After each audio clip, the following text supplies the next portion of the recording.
Hello, good morning everyone. Welcome to the next in the series of IFB's webinars dealing on connectivity, security, cloud and telephony, and also the impact that these services have on businesses of all sizes. And this is our webinars are really based on our experience and expertise so far gained by working with these technologies, but more importantly, working in real life scenarios with customers that we have, hopefully customers like yourself, current or in the future that we're working with. So welcome along. Thanks for making the time to join us this morning.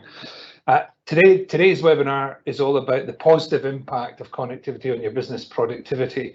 I think we've seen probably this week that the negative impact that a lack of connectivity, albeit not directly related to the internet, but about something that was on the internet with the Facebook group of companies disappearing for 6 hours, which is a massive outage, especially when you've got 3.1 billion users. But the challenge in that space was a company of that size with that amount of investment still had an error somewhere through in their connectivity setup and how they were speaking to the rest of the world, how they're connected to the rest of the planet, and how that knock-on effect has impacted their business. You could argue that they're so big that they'll shrug it off, and whether you've got 3.1 billion customers or 3 customers, if you disappear off the internet or you're no longer the way we're connected to digitally, the way that most of us expect, it does have an impact, positive or negative, on how your business is perceived and how your business actually is productive. So today's agenda, what's made the game change in terms of connectivity. We're going to talk about simple things about how fast the internet is, especially in this gigabit revolution that we seem to be living in just now, that everything is connected all the time. We're talking about the difference between technologies. Does it really matter if it's copper or fibre for you, if it's a service that you're buying? And then we're talking about quality and quantity and the perception about putting quality of service, for example, on your router at the edge of your internet connection doesn't really mean diddly squat when it comes to the rest of the world. And how could you improve on that? And then, as always, we'll be looking at 3 things that we want to leave you in the next 30 to 45 minutes to take away and have a think about and maybe engage with the team here back at IFB. But the chat forums are open. Stacey's looking at the Q&A sessions as you come in. So if there's anything that as we're moving through that you'd like to find out more about or ask a question about that relates to your business, you can be anonymous through that. We had some great feedback in the last session about security and how it impacts working from home, and indeed we're hoping we get some conversation around connectivity and how that's impacting the hybrid working environment. So as I said, we want to share our learning taking from being pretty good at what we do. We like to think we're a great company at what we do when it comes to connectivity, but we only gain that expertise by applying it for ourselves as a business, because we eat our own dog food.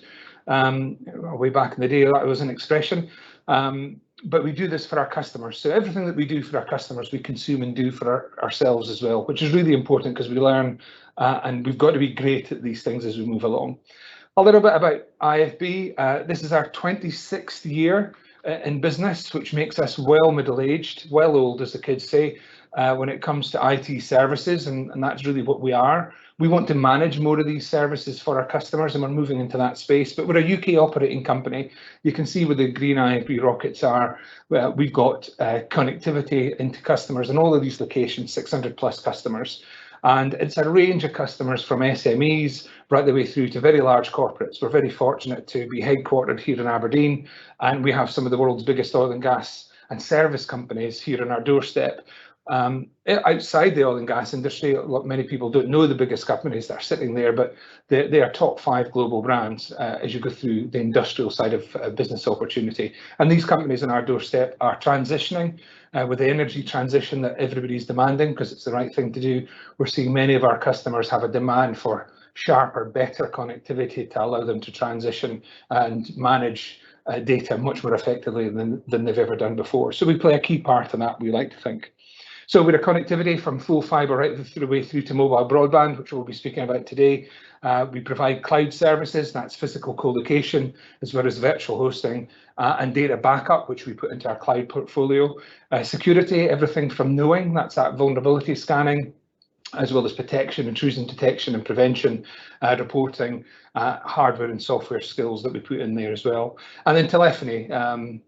where we're using Microsoft Teams just now, we class that as our telephony bundle, but hosted voice, including Microsoft Teams, is something that we're pretty expert in also.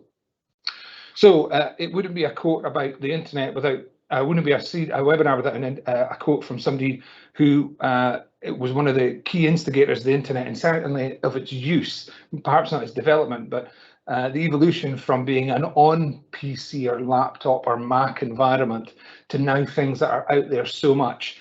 Yeah, Bill Gates in that infamous tidal wave memo back in 1995, he put the internet right at the top of his agenda. So around about that time when things were changing, around about the time that IFB was being formed, we were on a slightly different scale to Microsoft at that moment. Here's a traditional technology company recognizing that the internet was going to be a big thing. Probably more importantly, around about the same time, Mark Anderson, if you're of a certain vintage or you're in a certain wired in a certain way, you will know he was one of the co-founders of Netscape. Netscape was a browser back in the day that was well before Chrome and certainly rival to Internet Explorer. And his point of view was that this browser that he had, or they had been developing, could make software obsolete. He was one of these guys who was quoted, and there's a debate whether it's Mark Anderson or Steve Jobs, but software is eating the planet, around about the same time in the same sort of piece that he wrote in 1995. But the vision there was that this browser, this window, could connect to anything anywhere on the planet. So why shouldn't it be a software stack or your applications or your data, instead of physically having to have software on that device or locally on premise in a local server room or computer room. So software is eating the world, but we would like to think, and this is our quote, I don't think it'll go down in legend the same way that Mark Anderson's has, software can eat the world all it likes, but it can't do it without great connectivity. And these things combined together is the positive impact that we feel that great connectivity will have in your business. So what's made the game change? Without a doubt, work from home has accelerated the need for great connectivity in more places. We've moved from workspace to home space. Many of us have been doing hybrid working for a very long time. For as long as we've been working in this industry, we've been able to work from almost anywhere. Work from home has also meant that, as well as being able to stream Netflix or access school files or classroom files or university files, you're now sitting in the house working from 8:30 till 5:30 or whatever you're doing. You've got co-working and cohabitation at home as well as in the office space. And that's never really happened before persistently. And we'll use that word persistently as we move through the conversation. But it's not just this. It's not just this work from home environment we're in that it's certainly accelerated it, but it's not the only thing. So we're doing much more stuff that needs great connectivity, but we've been doing that for quite a while. Internet usage, and that's the bandwidth, where we're gauging this, is the bandwidth used across the internet from me to a point on the internet has increased by over 1,200% since 2000. And that's a pretty easy number to digest. You know, over 20 years, we've doubled and doubled again and doubled again and doubled again our consumption of bandwidth, our need to get across the internet. If roads had increased, if road capacity had increased in the same period of time, you know, we would have 25-lane motorways running from Aberdeen to Dundee, and the chance would be a fine thing, or certainly dual carriageway, the A9. So the increase across this information superhighway, as it's been branded, has been exponentially growing over that period of time. And there are a few factors behind that, but maybe to look at the impact and what that looks like. IFB is plugged into the rest of the internet. You know, we are a node on the internet where we have our own IP addressing. We're part of IPv6 and IPv4, so our customers come through us to get to the internet. We're physically attached to it, and part of that we have to plug into internet exchanges. Now, there are many internet exchanges, but one is Internet IX Scotland, which is Link Scotland, based in Edinburgh, and the other one that we're plugged into, or one of the other ones we're plugged into, is Links in London.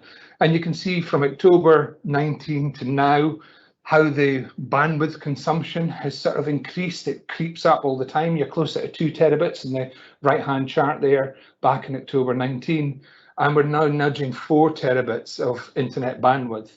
So this is an aggregation of companies like IFB with all our users, and much bigger than us as well, and much smaller than us, pushing and pulling traffic in and out of the internet through these internet exchanges. You can see that the Link Scotland is modest by comparison, and that's a lot to do with how much data we keep in Scotland, and that's part of our connect and protect environment. We want to retain as much data in Scotland, not for any other reason than it's the right thing to do. Try and get a shorter hop between the user and your data as possible. So we've gone from almost certainly nothing 4 years ago in Scotland with no internet exchange or measurable internet exchange to something that's passing 3 to 4 gigabits of traffic as an exchange as its whole. So that puts it into perception as we move in and start talking about gigabit connectivity for you as an individual. If you think that there's 4 terabits of data being pushed and pulled in and out of one exchange in London, and it's a big exchange, and you have a 1 gigabit internet connection, you're going to marry that up that there's only so many 1 gigabit connections flat out that the internet can handle, or certain pinch points on the internet can handle. So the internet, the impact of all of this, working from home, stuff being pushed onto the cloud, different change in behaviours, using that browser, that window to access more information, and maybe it's just browsing information, but you're running your Office 365 environment largely, you can, through a browser now. So you're pushing and pulling data in a completely different way, not an on and off a box locally or in your own server farm, but in somebody else's data centre or server farm. So 2 years ago, we didn't need the bandwidth that we've got in the way that we're consuming it. And certainly, if the pandemic had hit us 3 years ago, I don't believe, and you can read a lot of papers on this as well, that home working would have survived the way it has. And we'll explain why in a second. But we've now got much more stable, much more usable, and much more practical home working connectivity than we've ever had, and it's only getting better. And the shape of our traffic, things have changed slightly. That right up to the start of the pandemic, tail end of 2019 into 2020, what we had there was an environment that more and more people were moving to a mobile environment. There were more and more users working through that mobile space because you were out there in that environment. And then that drop off into 2020, into the end of 2020, really was really driven by everybody being at home. You weren't mobile. We weren't out and about. So mobile usage, mobile internet traffic reduced by 3%. As you can see with the stats there, just because we were confined to a different space. We weren't out and about as much. We weren't traveling to meetings as much. We were locked down. We all were. And that 3%, when you see year-on-year increases, to go back by 3% in 2020 is quite interesting. And what will be interesting for us is to see how that traffic increases back onto mobile into 2021, 2022.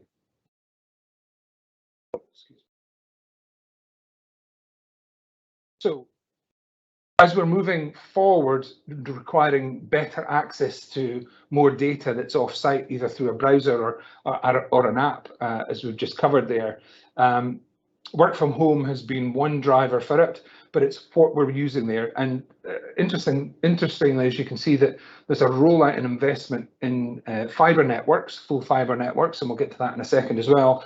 There's also that creation of content. So here in the UK, we're third behind China and the US in terms of investment into cloud technology, and that's cloud computing. That is its basic sense. That's businesses putting their services on the cloud.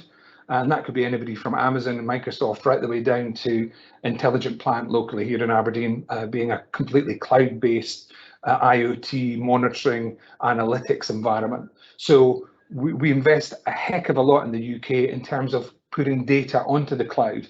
But at the same time, you can see that we're only passing 18% of premises in the UK as of the end of 2020 with a full fibre network. So back to that question about, are you really interested in the technology? Well, you could be and should be, but actually the penetration of full fibre, even with the massive investment that's on the go just now, is still only about 18% of all premises. That's all premises, that's domestic as well as business. It's slightly higher in the business environment because fibre's been around in business parks and business areas much longer than it has been in residential areas. And just to put that into perspective, great, I've got a gigabit super duper connection and I'm paying X amount a month for it and I should get gigabit from that point to that point. Most of us share our bandwidth, certainly in an office environment, but definitely at home. We share our bandwidth with colleagues and other services. You might have backup running in the background. You might have building management software running in the background. You might have 30 or 40 or 300 or 400 other people in the building all sharing that gigabit connection. So it's very difficult networking wise to give that individual user a full gigabit all the time. It's a shared contended environment. That's what the internet, that's why the internet works so well. It's a shared contended managed resource in many ways, but it's certainly a shared environment. And that's why the internet is, again, so successful. And that's how it works. So there are no guarantees for your bandwidth from point A to point Z. It's usually the service that you're accessing that gives you the limitation on that performance environment. It's usually your endpoint, and we'll have seen that hey dad, the Wi-Fi is broken because you can't get to Netflix or download from PSN or access Teams, for example. And it's very seldom the Wi-Fi in my house, but it's very seldom the Wi-Fi. It's very, very seldom your broadband connection, but broadband is a contended service, traditionally copper. Fibre is always better because it's more stable. It's usually a performance it's relating to where you're going to. If you consider the volume of users that are on the internet, all try to spark up to get to Microsoft Teams and Office 365 between 8:15 and 9 o'clock in the morning. Everybody jumps on video calls now. There's going to be a lag. And you're going to notice that lag and that change in performance. Less so with email because it's not time dependent. It's just push and pull. It's send and receive. It's download and upload. Video and voice. Certainly voice is the one that tells you the most. Latency and jitter and all these things that sit, and we'll get to that in a second as well. All these things that sit within that voice environment, you really notice. And as we put more services through our internet connections, you will see at times that those endpoints having a high demand at peak points and causing a little bit of a deterioration in user experience. 2 years ago, 3 years ago, 4 years ago, we put up with it because we were still teething into that space. Nowadays, hey dad, the Wi-Fi is broken, gets shouted through the house and the office, and a lot of times. So we're all consuming more, but also we're all consuming more because we get more. This is really about a domestic bandwidth provision and how it's grown in the UK, certainly. And you can see that the amount of data being used really tracks closely to the amount of speed that is available to me. So the blue line or the purple line there is the average download speeds available to users across the UK as it's grown from 2013. But really closely to that, you can see that people are using, as soon as they've got more bandwidth, we're using it. As soon as we've got more bandwidth, we're using it. And those step changes in network capacity as we've grown means that we're doing more with it. So that might be that as simple as moving from standard Netflix to HD Netflix, your Skybox and downloading in Ultra. It might, because I've got more bandwidth, I'm going to use more bandwidth. But there's also a reverse of that here is an application heavy, here's a data heavy application that 3 or 4 years ago we simply couldn't put on the cloud because it just wouldn't work, because we couldn't get that performance between my Mac and the application and back again. That latency sort of held me up, that speed and throughput held me up. It just wasn't feasible to do it, not cost effectively. But nowadays we're seeing performance levels and affordable performance levels being brought about at the same time as applications are demanding better performance. So the two are moving hand in hand much more readily than we're moving forward. And what do we mean by that in terms of what you should be looking for in terms of copper or fibre or mobile? You're usually buying a service. Most business customers are buying a service for performance. Does it do what the business needs it to do? Does it deliver for my business drivers? Does it give me a little bit of future proof? Is it cost effective? Obviously, that's most SMEs in the UK are purchasing on that cost effectiveness, and that's why broadband is so popular amongst SMEs, and certainly at the smaller end, because it gives reasonably good performance, reasonably high levels of performance at a much more cost effective way than Ethernet services. And we'll talk about the difference moving forward there. But do you know the difference between a full fibre connection to your building, or fibre to the cabinet, or a copper connection all the way through? For sure, and without a doubt, full fibre is better. It future-proofs what you're looking to do with the right type of fibre from the right provider in there. You can have almost limitless bandwidth. Limitless has got limits in it, but almost limitless bandwidth. And what that means you can do is have a very stable connection because it's less environmentally affected than copper is, and certainly in parts of the UK where some of the copper is a bit aged, but certainly it gives you much more future proofing from that fibre in your building all the way back to the exchange and your service provider, rather than having copper points in between. That's where you risk that deterioration there. But again, we would suggest you need to balance that. Do you really want to buy into that full fibre model? Remember, only 18% of premises have full fibre. That's fibre right up into your building. And there's a little bit of work going on with Ofcom just now where some providers are talking about full fibre, but it's full fibre to the box in the street with a piece of copper back in, or it's copper right the way back to the box in the street, or the exchange, it's fibre back to the box in the street, forgive me, and then it's copper the rest of the way. So are you hooked up in that technology, or is it really performance, service levels, price, availability, speed of delivery, quality of service from your provider that you're looking at? So all these things with investments that are into fibre networks, and it's the only thing to invest in, that and mobile, and we'll talk about mobile in a second also, but stability for sure, fibre does it, and being plugged in, anything that's not affected by the environment, you know, the microwave or the LED lighting in this room, all of these things that emit radio waves that can affect a wireless signal. So being plugged in is always best, but you don't always need to be plugged in. Have a think about it in that way. And we're talking about the investment, certainly if you're in Aberdeen and Glasgow and Edinburgh, Stirling in Scotland, and I think 13 or 14 other key cities in England and Wales, you'll have seen a lot of vans digging up a lot of roads, putting in a lot of fibre, and that new investment is being driven by businesses like City Fibre, divisions of BT, Gamma, these organisations. We're not a poles and holes company. What I mean by that is we don't dig holes to put fibre in, we don't put poles up to put fibre across.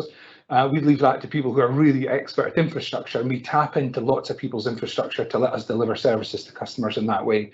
But the investment that's been driven into these fibre network providers, and you can see here that it is considerable. The operational cost is actually not changing that much, because there's not much difference between operating a copper network or a fibre network, and indeed it could be argued as a percentage, copper needs a lot less maintenance than fibre needs a lot less maintenance than copper.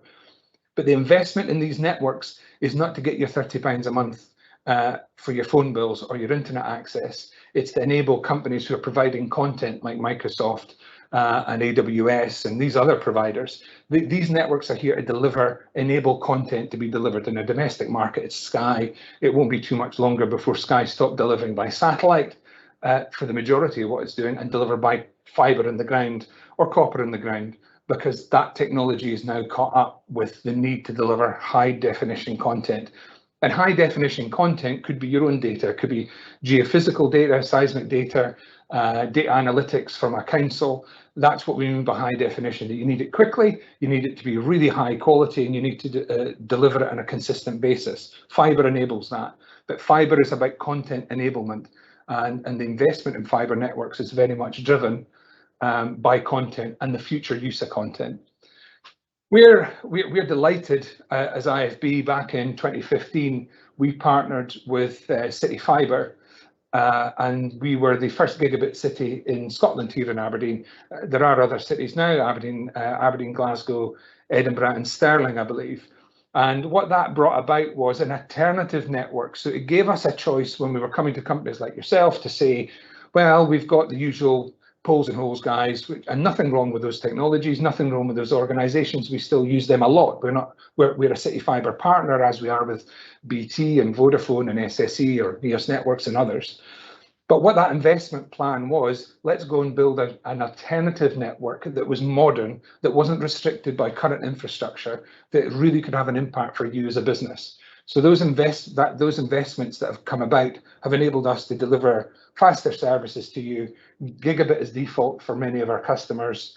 Flexibility starting off at 200 megabits per second and bursting up to gigabit where you need it, but having that consistency of service, that predictability of service, and At the time when we introduced it back in 15-16 and using City Fibre to get between you and us, it was about 30% of the price of a traditional 1 gigabit service, because this network had been invested in and this network needed to generate cash and get footfall to deliver content, and therefore it was cheap. I can't be any more direct than that, it was cheap. So from your point of view, our customers' point of view, should be taking advantage of that, and we've seen many customers take advantage of that as we move through our partnership with City Fibre. And I thought these slides are quite interesting. You can see that there's an initial £40 million investment, but it affects all areas. It's working and affecting those flexible workers, but it's also affecting IoT, and it's also delivering 5G innovation, because all this fibre going around, you can stick masts and posts and buildings onto it, and it has an overall economic effect that is quite considerable. And the network that we're plugged into in Aberdeen is going to be eventually about 800 kilometres of fibre. As I say, we've been using that since 2015, 2016. We're plugged into the Edinburgh network as well, which is quite a comprehensive network at 2,000 kilometres. Right across the city, and you see that these networks are usually driven by an anchor customer like IFB or a city council or a health board, where we have key sites, key businesses, key customers that we connect up and we build the network from. But as that network's built upon, it then becomes a domestic play as well, and that's okay. And the two networks tend to be separate in terms of domestic and business. And we'll explain why in a second. And of course, we're into Glasgow as well. Glasgow's a big city. You know, Glasgow is a really big, sprawling city with a big river through the centre of it, and it's difficult to go and service in the same way that Edinburgh and Aberdeen and Dundee and Stirling are. But it's coming. You can see that there's 300 kilometres in there, and that's going to be extended as we get through as well. And we felt that I felt that was the right thing to do, to say, what does full fibre mean? There's lots of investment, but that investment is being built off the back of user need. Organisations like yourself putting more workload in the cloud or in data centres like our one, so you're remotely managing and needing people to remotely access those sort of services. But don't forget about mobile. This screenshot here that we've got is really, from our point of view, showing you what mobile can look like just now. So this was we use NPerf to do our network testing, so speed, latency, all these other things that flow through it, and we use it because it's as good as anything else. That's NPerf if you Google it, and it's a great tool because it's pretty simple and it's pretty direct and it's pretty consistent in what it delivers back. So sat at my desk at home yesterday, I did a 4G test, and I was able to download 184 megabits, where you can see the numbers there. The latency is a little bit high, but actually does that matter? And we're using 4G and 5G routers now, and we've been using them for quite a while for our teams working at home, where the copper there is as fast as it could get, but it's not fit for purpose because it's maybe hanging around about 4 meg and it's unreliable. It's a broadband connection that's right in the middle of a residential estate. So everybody's jumping on that because everybody's working from home. And I tell you what, broadband networks are not really built for that, or traditionally haven't really been built for that. So the 4G network stood up pretty well for us in the last 18 months. And there are considerations around that. But as 5G is introduced, and as 5G starts becoming more prevalent, it's going to have a massive, massive impact on what you're doing. More so because it's coming off the back of this fibre environment. As fibre broadband's rolled out, and it's taking quite a while to roll it out as quickly as it can, and it's a major investment. 5G is going to layer on top of that. It's going to use all these fibre routes that are sitting there, and it should be a key part of your considerations as business usage moving forward. You're seeing 45 to 55 pounds a month for unlimited data on a 4G, 5G network with a router. And that for us is as good as a broadband. And as I say, our team use it quite comprehensively. We use it as a primary connection for customers also, and we use it as a backup connection for some customers. But you're going to see the impact, the economic impact of 5G accelerating past fibre broadband. And fibre will enable that 5G model, but as we all get more accustomed to it, and we want that on the demand, and we want to work anytime, anywhere, that's where that 5G impact is going to really have an effect and a real consideration for you. And it's that impact of persistent high-speed connectivity, but the need for that persistent high-speed connectivity, not just because we've got fibre going past your door, but what's the drivers for you?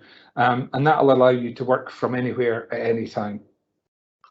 And really the bigger impact on 5G is all about things like decreased latency. If you're talking about automation, self-driving cars, but if you're talking about better working, lower time to respond to data changes, whether you're in healthcare or whether you're in IoT, on or offshore, whether you're in logistics, 5G is a much more robust business network to be using moving forward, and not at a price point that was painful as it was maybe a couple of years ago. And you're going to see that network change in terms of coverage, so it becomes much more usable moving forward. So as we move through all these things, one of the other points that we wanted you to consider really was about quality or quantity, latency, quality of service, speed. You're on the internet and it's great. The internet is now so stable that many companies are using it as their default network, whereas previously they might have used a private network. Nothing beats a private network in terms of security, predictability, stability, usually cost, but not all the time. And cost is the main driver for people moving off of point-to-point managed networks on onto the internet and securing what they do across the internet. A private connection is always more secure than using a public interface. And what we mean by secure is it's more predictable. You've got security in service, security in delivery, as well as cyber security as well. So more companies using the internet, great for us. Thank you very much, which is great. But the quality of control stops at the boundary of your network or the boundary of your service provider's network or your supplier's network. So what we mean by that is if you have an internet connection with the ABC internet company, and you're a single site and you put quality of service on your router or your device between the boundary of your connection and your internal network, that quality of service stops as soon as it hits IFB's network or the ABC internet company's network, because we strip out those settings, we strip out those packets that give you that quality of service IDs and tags, the tags that sit in there, as all the other ISPs do. We strip them out because it causes us problems. We don't identify them. It's a different language to what we're speaking. We don't want that traversing our network. And that's not because we're brutal or bullish about it. It's just how it works. But if you have 5 or 6 internet connections with IFB around the UK, and you're traversing our network, all 5 or 6 of those sites are accessing the internet across us, and we put quality of service on your routers for you, your firewalls, or any of these devices, you will get quality of service between sites across our network. You will get bouncing between those places in that way. And that's how you should think about when you're trying to apply quality of service. And speed is one thing, and latency, the send and receive time is another thing. The quality and uptime is another thing, but speed and quantity shouldn't always be the measure that I've got gigabit. So therefore it's got to be great. Sometimes that's just a brute force point of view, but also you've got to think about things like latency, as we've talked about, but symmetry. Not all gigabit connections are the same. Is your upload speed the same as your download speed? And do you need it that way? I mean, great if you've got a slower upload than you have download. You can live with that, but have you considered that into your network? And is your service provider's network contended? And what we mean by that is, back to broadband, is the connection between you and us, or you and your provider, is that contended? Is our network contended? And all networks really are contended. It's impossible to give. It's like everybody in the world, everybody in Aberdeen or Edinburgh turning on their cold water tap at the same time. It will reduce down, and the internet is exactly the same. You're not going to use all the data, but the bandwidth will just start to creak in certain areas. So you're not going to run out of it, but it will just slow down because everybody needs to get a share of it. So think about that symmetry. Is asymmetrical or symmetrical? Excuse me. And are you buying a contended or an uncontended connection? And you might still need that direct connection. If you've got a lot of workloads in the cloud, and you can have multiple clouds, you can have that hybrid cloud environment because you're using perhaps Sage and AWS and Azure and other companies. You might want to plug in, we call them Cloud Connect connections. So by using IFB, we can plug you into an exchange in London directly. So I'm directly plugged into Azure without taking a direct connection myself, because most individual businesses couldn't. You have to be of a scale and a size. But we can aggregate that connection for you by bringing lots of customers together and plugging you in to give you a choice of Google or Oracle and give you direct connects into those spaces through our Cloud Connect services. So think about, if you've got a lot of workload in the cloud, is your internet connection good enough to do that? Or could you also benefit from a cloud connection or a cloud direct connection as well? So perhaps move into the final stages of what we're doing here. And if you've got any questions or queries, please feel free to flag them up to Stacey, who's curating today. I can see that we've got a couple in already, so thank you. All this bandwidth means there's a potential of a lot of data moving around and a lot more opportunity to be compromised. So don't just take on board more bandwidth for the sake of taking on more bandwidth. Yeah, more bandwidth, I think we showed in the previous chat, you will start using it, but think about why you're using it. Right, we've got more bandwidth so we can push more workload into the cloud. Okay, have you thought about security? We've got more bandwidth so our data backups can now be pushed into the cloud. Have you thought about security? It's really important as you increase that bandwidth utilization and say, it's just another application, it won't matter, we've got more bandwidth than we know what we can do with, we'll just add it in there. And also, when you've got that level of bandwidth, think about your supply chain. If they're coming in and remote managing the building that we're in just now, how are they coming in? Are they coming across a dedicated connection, or are they coming across your primary connection? How are you ensuring that that connection is managed in a way that is secure for your business as well, rather than just saying, hey, this is a great connection, let's throw everything across it and we'll see what happens. Have a plan, work it out, adopt it in a managed way. So it doesn't necessarily mean that you're more prone to cyber attacks. It doesn't necessarily mean that by having more bandwidth that you're going to have there is more opportunity to potentially have attacks against you. So security is key in everything that we do, and we would really urge you to think about that. That distributed denial of service attacks, the more workload that you put out there, the more stuff that you're using on the cloud, think about your supply chain. Are they likely to have a DDoS against them? Because if they disappear, does that mean your CRM system disappears? So as you're moving with better connectivity, because you can get to more places more of the time in terms of applications and software and storage, have you thought about security as you've gone through it? And certainly things like DDoS, we're seeing that starting to be built in as standard for the services that we're providing for connectivity, and that stops you being offline and brought offline in a very different way to the Facebook group of companies. I mean, that's a configuration error and a monumental blunder, but it could have still happened in those sort of in that environment. And nothing is 100%. You know, when you get to the internet, nothing is 100%. So what is the risk balance versus productivity as you go through? So what do we want to leave you with? From our point of view, using the internet is a great thing. You know, that's what we do. It's in our name. But using it securely and with thought and planning is really core to our business, and should be core to what your business is doing as well in terms of the options you get.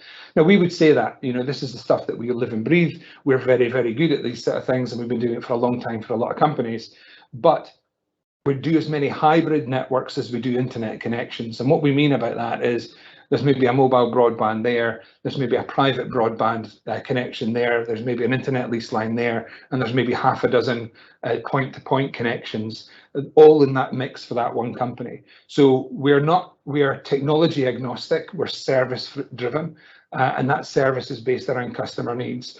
Excuse me. So that hybrid working in terms of hybrid network is not really worried about technology that you plug in the end of it. It's about the service that you need from us as a customer. So is all your network access from one provider? If it is, you've got an opportunity to provide quality of service in there. And what that can do for you is give you more bang for your buck. Is if you've got active network equipment that can apply quality of service across 3, 4, 5, 6 sites in the UK, you could put equipment on there that gives you a better quality of service between those sites across that single provider. So think about that, and it sometimes gives you a short-term investment for a long-term gain in terms of hardware configuration management and services.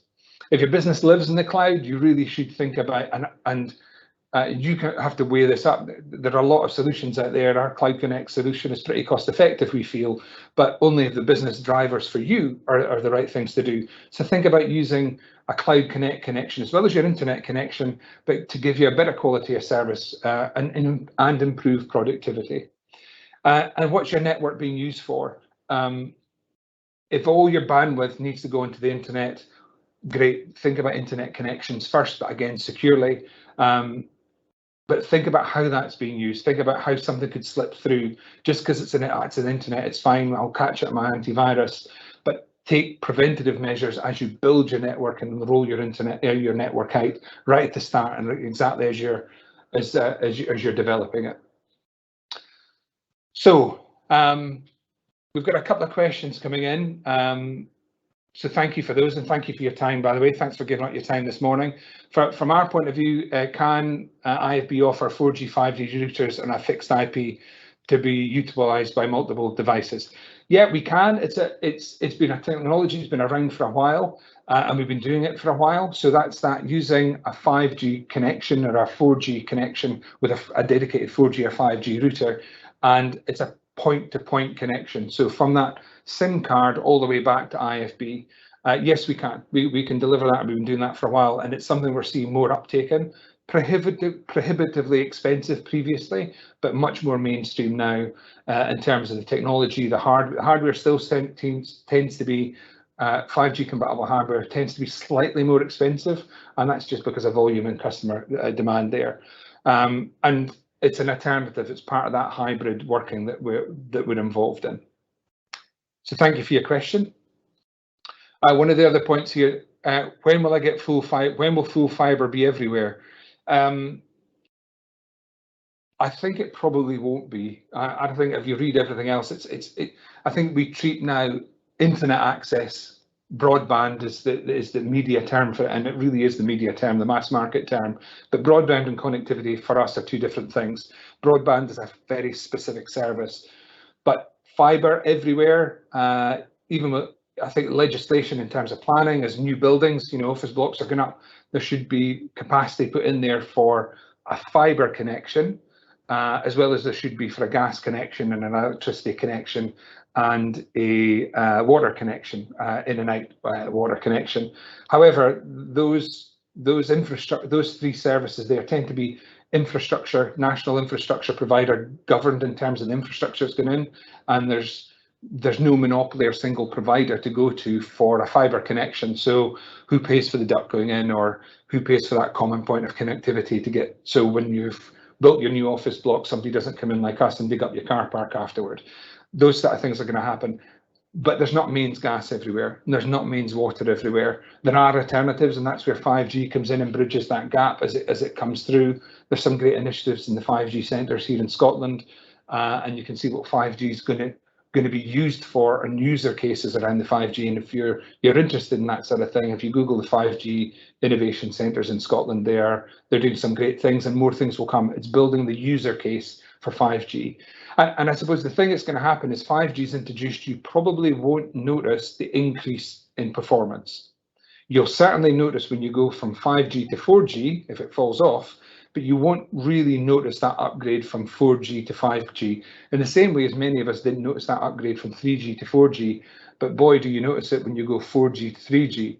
So our expectation is always up. Once we're there, we probably just take it for granted, and it moves in a direction that is, well, this is just normal. This is the speed that I can connect at. This is how I get things here and through what we're doing. So I don't think there are any more questions. Thank you very much for joining us today. I hope you've enjoyed it. Your feedback is always welcome. Stacey will follow up with you as part of the team here to thank you for joining us and get any feedback, and to welcome you along to the next one. We run these the first Wednesday of every month. The next topic to be decided, but we're aiming in that cloud direction, and cloud for us is about co-location. That's your boxes in our data center, your boxes in your own data centers, your own server rooms, virtual in terms of cloud-based, pure cloud-based, and also backup. We view backup, data backup and recovery as a key part of any cloud strategy as you move forward. So first Wednesday of every month, and we look forward to seeing you next time. Thank you very much.